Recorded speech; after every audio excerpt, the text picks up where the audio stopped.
Hello, and welcome to my YouTube channel. This is going to be a platform mostly for technique in snare drum. I graduated in 2007 from Rutgers University. I have a degree in music.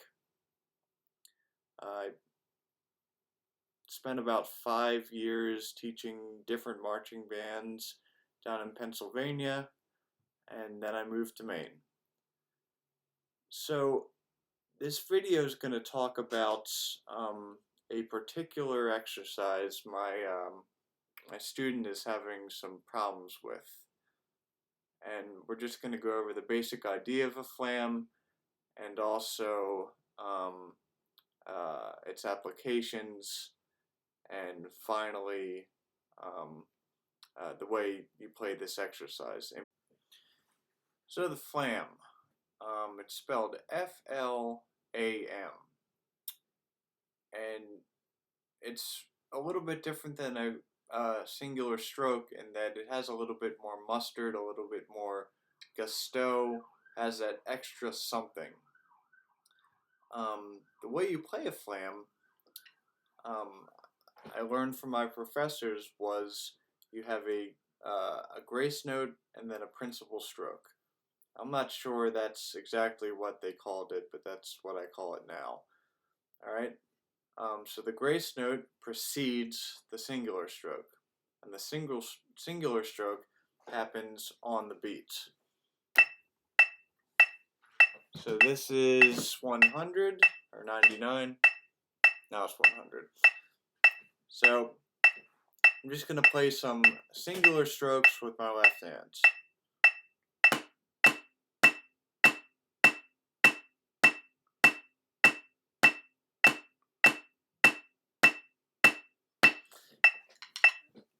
And you notice how my left hand always comes back up to the same points, right? So it's about right here, and I'd say that's about 5 inches from the drum head. But it always comes up, always comes back up to the same points.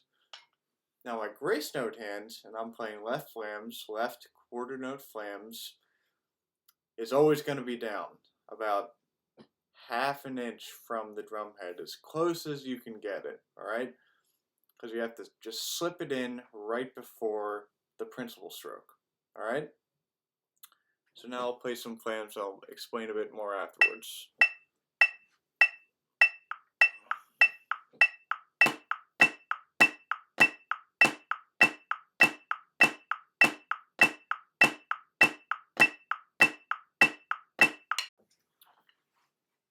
So, for playing flams, I think the most important thing you have to do is to control the rebounds. And what do I mean by that?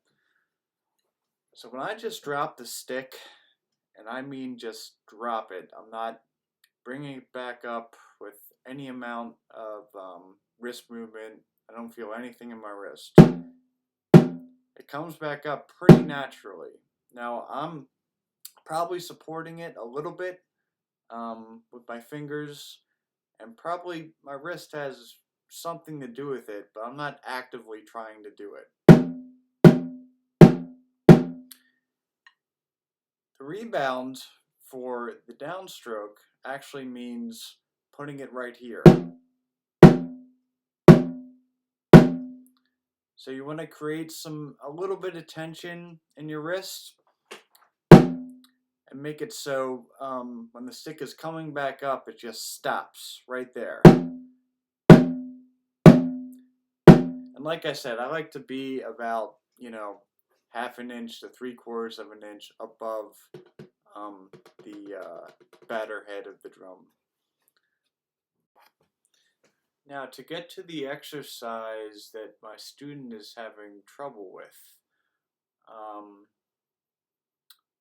the way the exercise is counted is 1 and a 2 and a 1 and a 2 and a. That's because there are 16th notes within the quarter notes. I'll talk about that probably in another video. But right now I'd like to really just do this exercise. So I like to start students by just playing it without flams. Alright? So if I were to play it without flams, it goes something like this.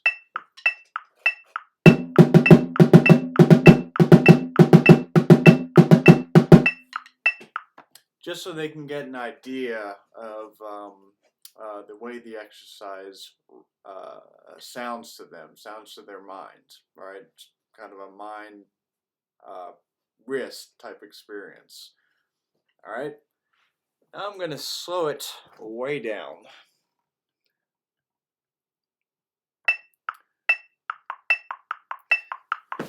So this is about 75, and I'd really like students to start here.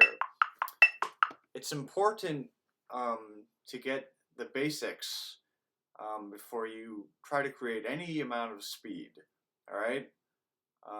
I made the mistake many times in the past of just practicing things too fast, and I missed the intricacies of the music. I just blasted right through it. That's not a good plan.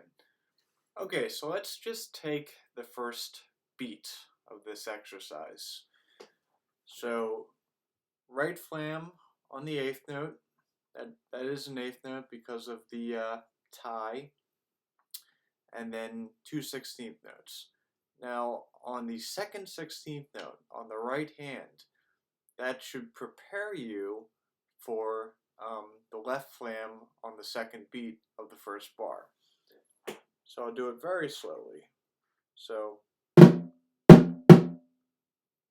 you see how my right stick was a downstroke, obviously. So now we're going to take 2 beats. So,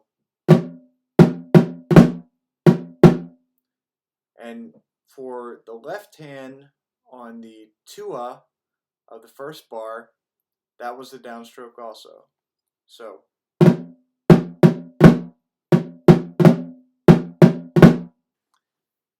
now you will get more comfortable as you play this exercise with controlling the rebound. That's really the key, as I said a couple times before, is to control that rebound. You think about it, if you try to play a flam from up here, you're going to have much less of a chance to play a correct flam. It's going to sound, I mean, it's okay, but you really have to struggle to make it, make one stick go in front of the other. That's why my professor taught me that the downstroke was the key to playing flams correctly, the downstroke and the preparation. So right now, I'm just going to play it at about 90.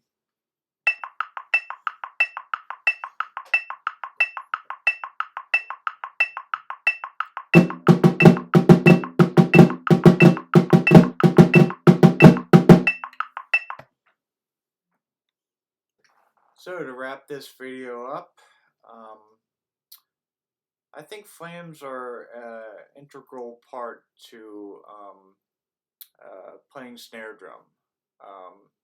Many different composers, I studied classical music mostly while I was at Rutgers, used flams, especially Shostakovich. Shostakovich used a lot of flams.